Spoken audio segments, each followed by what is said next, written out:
Good day, my name is Rafael Alvarez from BSHM2C. For our subject front office, I will memorizing the following. Number 1, step in thinking the complaints. Number 2, why do guests complain? Number 3, tips on how to greet customer. Number 4, tips on dealing with complaints. Number 5, tips for delivering exceptional customer guest service. So I'm going to start with why do guests complain? Why do guests complain? There is one reason why guests complain. Guests complain when they do not receive what they thought they should have received. In other words, their expectations were not met. Guests generally expect friendly service, clean, well-maintained facilities, and a level of quality in line with they paid. Failure to provide those will result in guest dissatisfaction, which may lead to a complaint. If it does, this is the signal that others are probably feeling the same way but not telling you. Tips for dealing with complaints. Try to remain calm when dealing with complaints. Even if the customer become irate or confrontational, your ultimate aim is to turn their negative experience to a positive one. But arguing back will only make the situation worse. Complaints should always be resolved as quickly as possible. The aim is to make the customer feel as though their problem is being treated as a priority without being rushed. Keep comprehensive records of all customer complaints from the initial problem to eventual solution. You can then periodically assess those records and identifying any common complaints and taking the step to improve company process. All customer-facing staff members should be trained to deal with complaints. If possible, give your employees some authority when it comes issuing refunds or other consolatory gesture. Forcing the customer wait for a manager can make a bad situation worse. Step in thinking the complaint. 1. When the customer first make complaint, it can be difficult to remain impassive in the face of criticism, but an emotional response will only serve to irritate the customer further. 2. Give the customer full attention and listen to the whole problem before you respond. Put yourself in their shoe. If you had a problem, you would want to someone listen to you.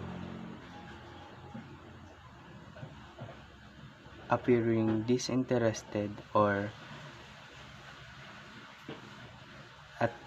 attempting to argue back will only exacerbate the situation. 3. Don't jump the gun.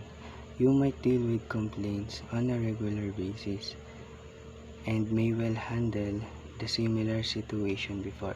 However, for the customer, their complaints is unique to them. Treat them as an important individual by listening to their problem in full. 4. Try to understand in face of complaint. It's easy to be defensive, particularly if you don't believe you're at fault. However, you have to put yourself in the customer's shoe. If you were on the receiving end of their experience, would you personally be satisfied? 5. Always use your initiative when dealing with complaints. If the blame lies with one particular member of staff, it is often best to remove the customer from their presence. This can help diffuse tension and emotion and help the customer to reevaluate their anger. 6. Never pass the customer from person to person. Each complaint should ideally be handled by one staff member.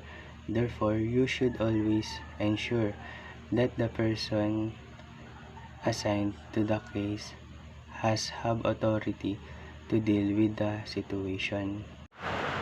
Tips on how to greet customers. 1. Smile with your greeting. Guests want to hear words of greetings and see a smile. If the employee at the door appears grumpy and doesn't even offer a simple "Hello, welcome to Hotel X," the guest will most likely start their experience off in the wrong mood. 2. Stop what you're doing.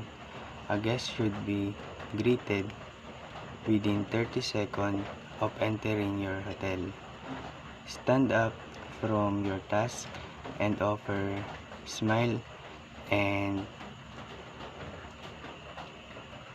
words of greeting, and after offer assistance, you can return back to your other task. 3. Show don't tell.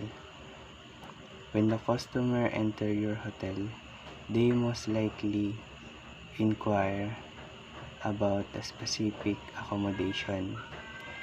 Take time to answer right away his/her inquiries, or if possible, show them exactly the types of room available. It will take a few seconds and your guests will appreciate your time and effort. 4. Ask question. Take a moment to ask further regarding his/her needs of an imperative question. 5. Dress professionally. Because you will be the first face that a prospective guest see, be sure to dress and act professionally. Avoid wearing provocative outfit that may offend guests. Rather choose professional outfit that are appropriate for your work environment. If you present a neat, groomed appearance, your guests will feel more comfortable during a sale transaction. The second perspective, guests walk through the door, they will be analyzing many aspects of your business. Be sure to offer them a warm, professional greetings, assistance, and quality customer service. Ignoring or downplaying their importance is dangerous to your hotel success. It is said that there is only one boss. It is our guest.